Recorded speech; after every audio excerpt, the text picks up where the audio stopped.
How you doing, YouTubers? This is Galen. Making this video out of Houston, Texas. Just waiting to pick up my load tomorrow. I delivered a day early, so I tried to go do my pickup a day early, but they were like, not today. Wait till tomorrow because your product's not even ready. We got some of it, but we got to put the rest of it together. But I'm making this video because I want to try and talk to the owner-operators of trucking companies. If you don't know, I own my own freight brokerage company also. So I have a dump truck business that you know that my dump truck is parked for right now, getting repairs done, and I drive, and then also I run my own freight brokerage company, while driving. So like if I'm driving, get on my Bluetooth, hey, dedicated logistics group. Oh, you got this load? Yes. Oh, you ready? All right, boom. Pull over for a second, because I'm never in a rush with none of the loads. So pull over for a second. All right, MC number, boom, boom, boom, boom. All right, so that's it. So, but I run my freight brokerage business in the truck. I got my laptop, everything. But lately I've been running to a lot of like upset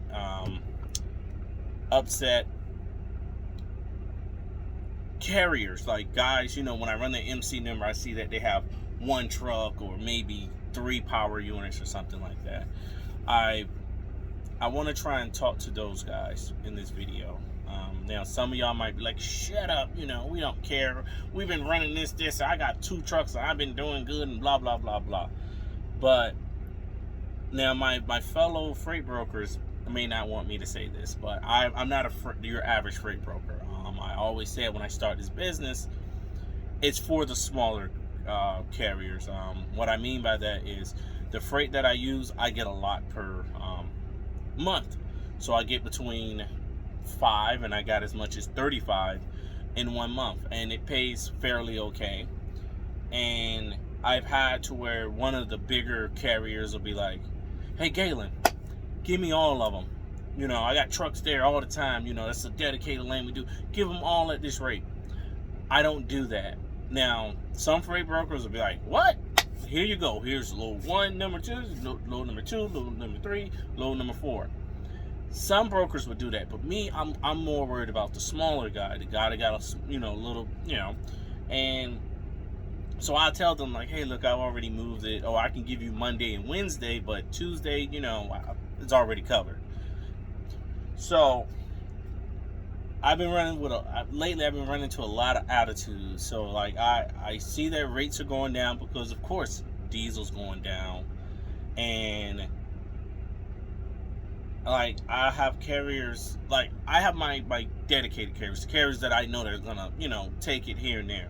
I can always text them, or they'll text me early in the morning, hey, you got a load, blah blah blah, because the name of the game as a freight broker is not to even post nothing on the load board. When I first started, I used to have to post everything on the load board. Everything on the load board. Now, I get text messages 5 o'clock in the morning from carriers because El Paso is in one time zone. But the East Coast, when it's 6 a.m. in the East Coast, it's 4 a.m. in El Paso. So I'll wake up to a phone call. Hey, Galen, I got this truck here. You got the load? Yeah, I do. Okay, hold on. Boom, send in the rate con. I can go back to sleep.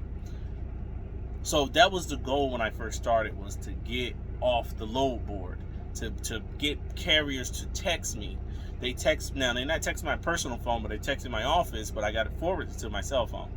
But they'll text me, hey, I got a truck here, you got this load for tomorrow? Oh, I got Monday and Wednesday, can you hook me up? Oh, Friday, can you hook me up?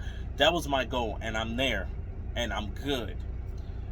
But when I get those new carriers that I talk to for the first time, and they're like, hey, I see you got this load posted from point A to point B. Because occasionally I do post a load here and there because maybe a truck, like one of my carriers got denied last week. So I was just like, oh, shoot. So I gave them the rate con, but they told me, hey, look, man, we got rejected. Okay, no problem. Put it on the load board.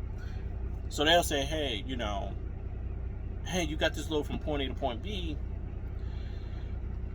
Can you give me the details? So I give them details. Hey, pick up at this time, delivery is this time by appointment, first come, first serve, 45, 30 something thousand pounds, or whatever the weight is.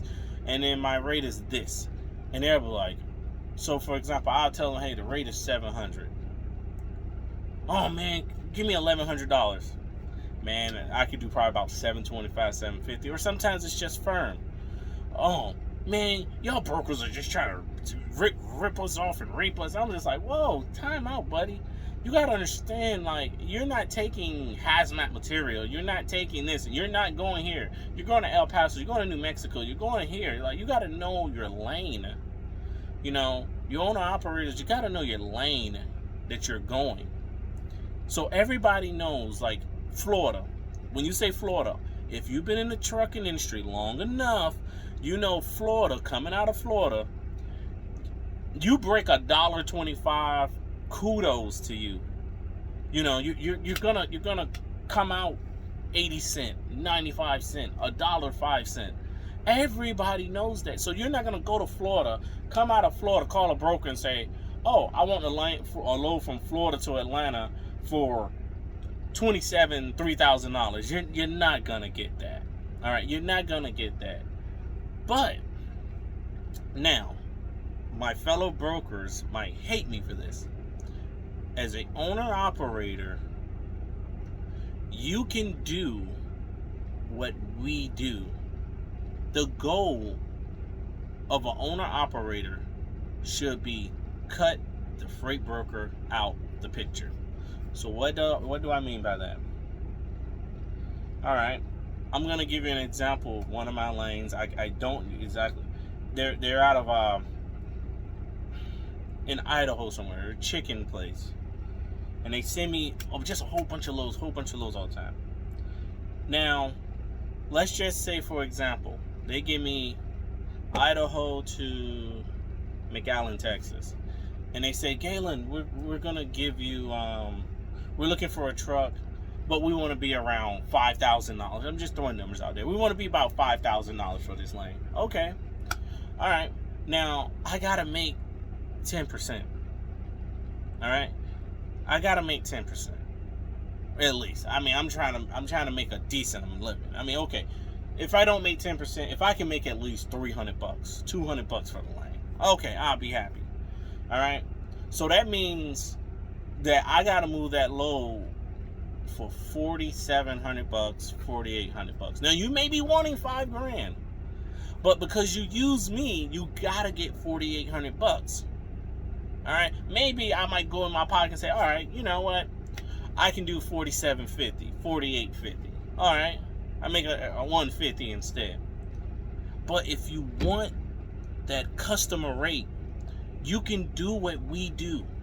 All right, owner operators, let me tell you, you can do what freight brokers do. You get online, you talk to these guys. This is the phrase that you use as an owner operator. Hello, my name is such and such. I am a asset-based carrier. All right, I am a asset-based carrier, meaning I got my own equipment. I have my own truck. I have my own trailer. May I get set up with you as a carrier? All right. Now, because as brokers, we call and say, hello, my name is such and such. And we do our little pitch. We are a 3PL, meaning we are a third-party logistics company, or we are a freight broker company. That's sometimes what these customers, they don't want all this fancy talk. Hey, you got your own equipment, or are you a broker? Well, I'm a broker. All right, here, send me your email. All right, you can cut us out. Like I said, as a freight broker, I'm very safe with my customers. C.H. Robinson ain't gonna care about this. Coyote ain't gonna care about this. But maybe the little freight broker that's trying to start, I'm sorry, man, but I'm here for the truck drivers, man. I'm here for the truck. I love the broker side, but I'm here for the truck drivers. Owner operators, I'm gonna say it again, you can do what freight brokers do. Your goal is to cut freight brokering out as much as you can. I know some people that's all they do is they live on the load board. All right, what most carriers do is your hometown, wherever you park that truck, you should have a customer leaving out of your hometown. All right, so you should have a customer of yours leaving out of your town, and maybe use a broker coming back. But you should not be using a broker going out of your hometown, coming in your hometown, going out of your hometown, going in your hometown, going here, there, everywhere. No. Try to find a customer. Call. Get on ThomasNet. Get on Produce Market. Get on some of these free websites. Just Google manufacturer near me, and manufacturers will pop up. And you call them and you say, hello, my name is such and such from ABC Trucking, and I'm an asset-based carrier. I just want to know if I can speak to the person that's in charge of shipping and see if I can get set up as a carrier, an asset-based carrier. All right? Don't sound like, you don't have to say hey, I got my own equipment. I have drop capabilities, meaning you can drop your trailer there, they can preload it, and you're ready. But I'm tired of carriers calling brokers expecting to get customer rates. You're not. Certain brokers are going to take a little bit more off the top. So if a customer is paying them $5,000, this broker in their mind saying, hey, I want $4,000. I want $1,000 of this. I want $500 of this. So you're going to get $4,500. But in your mind, you want $5,000. Well, you call that customer.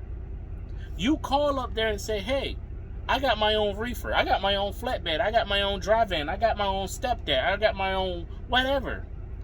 Pneumatic trailer, grain trailer. You got so much equipment out there these days. Call. But don't get mad at us brokers for trying to make a living. You know, I'm straight up with these guys. Hey, look, man, my customer gives me $800 for this lane. I'm giving you $750. Can I make $50?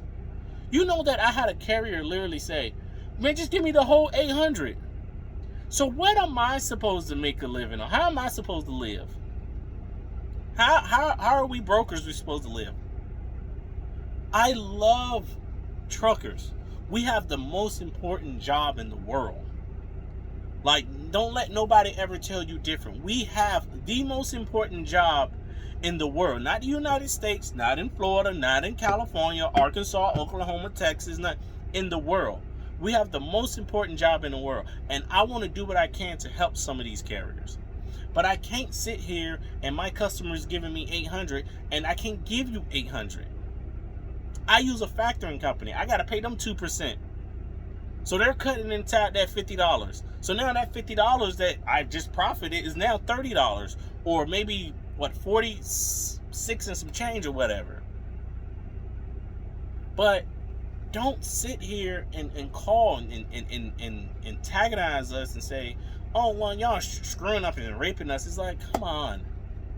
The goal of an owner-operator is to cut the broker out as far as outbound freight. Inbound, completely understand. You got to get what you need to do to get back to your customer. And that's how it works. I've been a dispatcher. I've been a safety director. I've been in operations. I see how it works. Every company that I've driven for, the hometown base is usually where they got customer freight around to get out, and then they use a broker to come back. So you're going to make a lot of money going out and a little to come back to get to that lot of money. So you might be leaving out in a dry van $3 or a reefer $5 a mile. But coming in, dry van, $1.75, $2, reefer, $3.50, $3.75, $4. But you gotta know the industry. Know your freight. Know your freight. You are not gonna get paid the same if somebody wants to put trash in your dry van than if somebody wants to put clothes or hazmat material or something. It can be this. I was just talking to a friend today. It can be the same lane from Atlanta to Jacksonville, Florida. But if somebody's putting trash, you probably get paid $1.30. Now, if somebody puts some clothes, some perfume in there, some medical supplies, you might get paid $1.75, $2. Somebody put hazmat material, you might get paid $2, $3, $4 a mile. But you're not going to get, ask what the commodity is and understand what the commodity is. You're not going to get paid the same for trash as if you're going to get paid for computers. Computers are going to pay $3 a mile in a dry van. But you can't say, you know what, I just got paid $3 a mile for that lane. But we want to put trash in there, or we want to put something recycle in there, or we want to put some scrap metal or some engines parts in there. You got to know your commodity. But don't just get mad and assume, and that's all I keep hearing is, oh, brokers are paying less than $1. I have never paid less than $1.50. Never in my whole year and a half have I ever paid a carrier less than $1. Less than $1. My average is like $1.57. And that's because I go to El Paso. If you know about El Paso, the Texas is not the best. But my produce, I was at 2 and some change. Almost 3. So you can't sit here and say all brokers are this, all brokers are ripoffs and blah, blah, blah, blah. We can only give you what our customer gives us. Now, are there some brokers out there that's some shady guys? Yes, I've heard the stories. Oh, I haven't got paid and this. I'm sorry, man. I'm sorry that my fellow broker did that. But we all ain't the same. We all ain't out to rip y'all off. You know, my brokerage, I enjoy it. I'm an entrepreneur. I run it myself. But don't keep sitting here and saying, hey, I'm raping you or I'm taking advantage of you because I have this. No, it's nothing like that. It's just that my customer, I'm gonna be honest with you. What hurts some of y'all is the other carriers. All right? Let me tell y'all, what hurts most of the trucking industry and the rates is other carriers. Let me tell you this. I had a lane for probably about my first 8 months of my brokerage. Phoenix, Arizona to El Paso, Texas. When I used to work in operations, we were taking it $600, $700. When I became a broker, I was paying carriers $1,000. $1,000. Some carriers was like, oh, I want $1,100-$1,200. It was going for, like, literally, TQL had it at $500. $500. But every time I get it, here, $1,000. Now, could I have pocketed more money? Of course. My customer was like, hey, what's the rate? Hey, man, $1,200. $1,100. Oh, man, that seemed kind of high. Hey, man, I can get it moved, guaranteed. That's when I had the big carriers say, give me all of them. What? From Phoenix to El Paso? $1,100? Give me all of them. No, man, I gotta save some for the little guy, man. I had a friend, he had 1 truck. No, he had 3 trucks, 1 just blew. So he was down to 2 trucks. Hey, man, look, first person I called, hey, I got this load right here before I post it on the board. You got a truck? Yeah. All right, hey, I'm gonna send it to you. Hey, you got a truck? No. All right, hey, let me call. I had like 3 small carriers to contact before I posted it on the board. But as soon as I posted it on the board, boom, send it to me. Like, literally, it wasn't even what it was. I had carriers calling me, hey, send me that Phoenix to El Paso for $1,000. Now, some of y'all from other places like, man, that doesn't seem like a lot. For people that's in El Paso, that was a lot of money. But what happened was a broker underbid it so much. My customers just told me, oh, hey, I'm moving this for $850. So that means that somebody's taking it for $700. Now, if all the carriers would have been like, I'm not touching it, I could have kept that lane. I could have paid everybody $1,000. Continue to pay $1,000, $11,000, $1,011, however it was. But what happens is another brokerage will come, underbid like crazy, and instead of the carrier standing together and say, you know what, I won't do it for no less than $1,000. That makes the customer have to, nope, you got carriers now. Oh, give me $700 for it. So you drop down a whole $300 to $400. Now what happens is that hurts the other carriers. So don't get mad at us all the time. Don't get mad at the brokers. Sometimes get mad at your fellow carriers because they taking it. So if somebody is moving it for 90 cents per mile, guess what? It's the other carriers saying, hey, give it to me for 90 cents a mile. But if carriers just stood up and said, hey, we're not taking nothing else for nothing less than $1.50, we will have to do that. There's products on the shelves, but they're being moved at $1 per mile because you got such and such transportation over there saying, hey, I don't care, just give it to me. They don't know the industry, they're just taking it. So don't always get mad at us. Like, I want to help. I know some other brokers that want to help. But we can't do it when you got like Schneider or Swift. They go cut under us, and then y'all still slobbering over the lane. I felt like, man, if they taking it for $7, I could have told my customer $1,000. I could have made $300 a load if I was that shady. But I was, man, out here, man, 1,000, man, 4-hour drive, 5-hour drive, same day appointment, man, here, $1,000. Tucson, Arizona, here, $900. Tucson, like 3.5, 4-hour drive, $900. There you go. But I lost them because I got underbid it, which is part of the industry. But the carrier that told me, oh, hey, I won't take it less than $1,000. No, I'm not taking none of your loads unless you pay me $1,000. Now they taking them at $700. Trust me, I know. The shipper contacts me. Hey, man, that carrier that you used to use, man, they still come here every day. I was like, hold on, this is the same carrier that told me they weren't gonna take this load for no less than $1,000. So, yeah, man. So that's all I want to say, man, to your own operators out there. Your goal should be to minimize brokers, man. Take us out the equation, because we're gonna take our 10%. Like, literally, that's some brokers, that's their number, 10%. So whatever the customer gives, 10% take off the top. So you will never get 100% of what you do. When you contact a broker, you will never get the rate that you want. You'll have to get the rate that they give you. That's how it works. Trust me. Some of us, we got to make a living. Unfortunately, we have to make a living as brokers. I'm shadow on my face, sorry. But we have to make a living.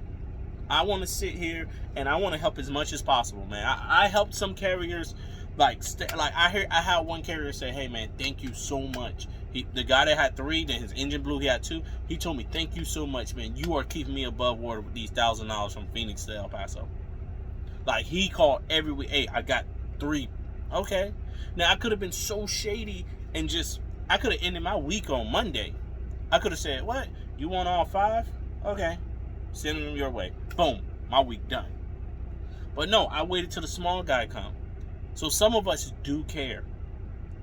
But don't always blame us. Now, it's easy to blame us, but blame your fellow trucker, man.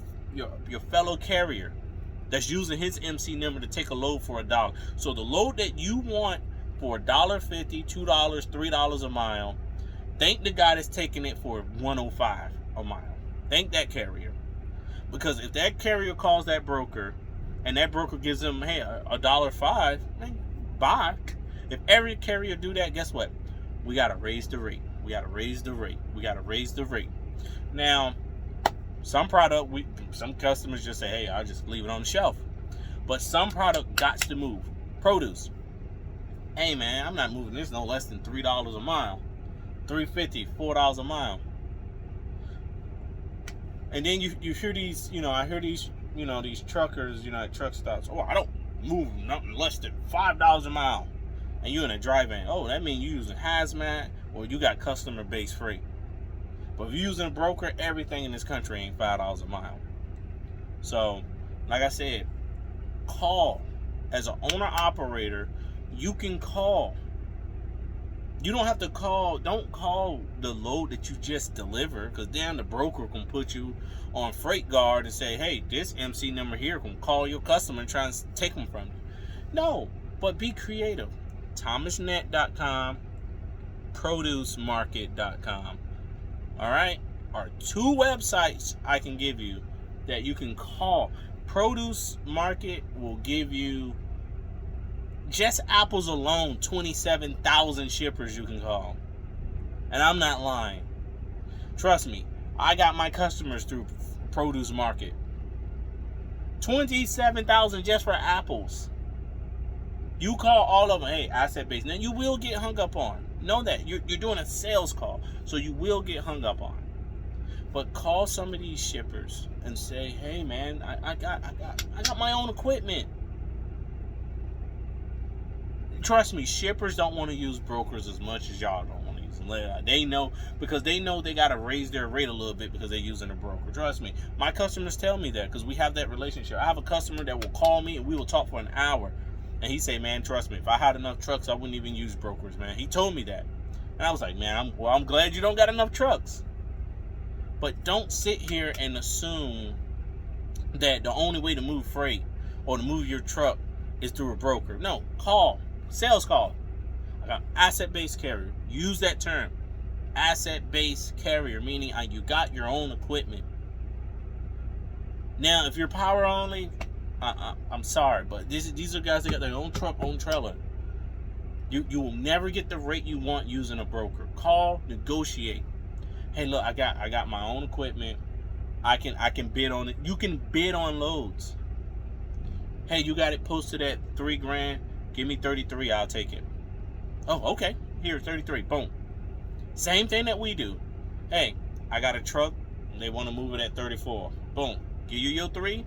I take my 3 or 4. That's how it works in this industry. But you gotta help yourself. Try and cut the middleman out. All right, that's the name of the game. Cut the middleman out.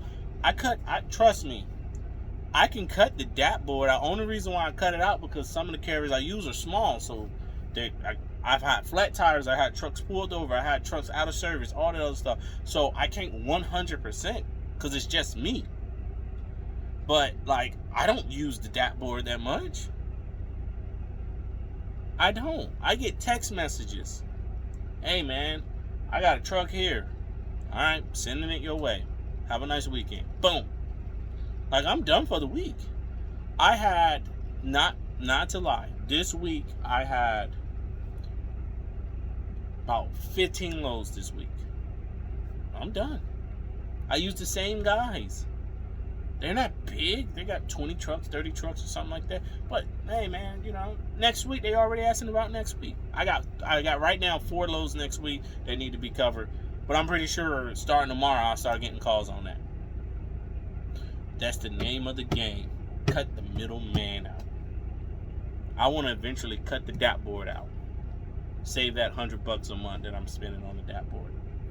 That's what I want to do. I want to be able to have enough carriers to where they can keep texting me and I can just send them off to them. But I don't use the DAP board that much. I use the DAP boards twice this week, 0 times last week. So, other than that, man, still on the road. Got some big decisions to make. Mechanic called me. Got some big decisions to make in the next couple of weeks. But I just wanted to try and give this knowledge out.